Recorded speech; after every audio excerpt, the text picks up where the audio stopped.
एक medical tape से इसे लगाया और अब ये आपके विचार पढ़ सकता है और कंपनी इसे इस साल से मार्केट में सिर्फ 7,500 रुपए में बेचने को तैयार है।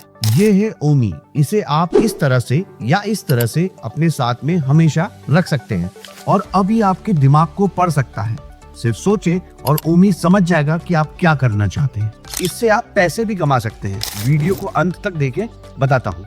और एक बड़ी बात, ये एआई आपकी दिनचर्या, आपकी पसंद, आपके काम का शेड्यूल सब याद रखेगा और उससे सीखकर आपके लिए एक पर्सनल असिस्टेंट का काम करेगा। अब आप इससे स्मार्ट होम को कंट्रोल कर सकते हैं। आपकी सारी मीटिंग्स और लेक्चर्स के नोट्स बनाएगा ओमी। हर चीज के बारे में याद दिलाएगा, भले ही वो वाइफ का बर्थडे हो या कार का इंश्योरेंस, ओमी करेगा। सिर्फ इतना ही नहीं, आपके आसपास की और आपकी सबकी बातें रिकॉर्ड करने के लिए सक्षम है। उन्हें रिकॉर्ड करके टेक्स्ट में कन्वर्ट करके सेव करेगा। तो अब बातें याद रखना खत्म। पर ऐसे में प्राइवेसी का सबसे बड़ा सवाल पैदा होता है। तो कंपनी का कहना है कि इसका पूरा डेटा आप लोकली सेव कर सकते हैं अपने फोन में, तो आपका डेटा आपके अलावा कोई और एक्सेस नहीं कर सकता और ये इंटरनेट के बिना भी चलेगा। बस इसके लिए फोन की जरूरत होगी। अब आते हैं पैसे कमाने पर।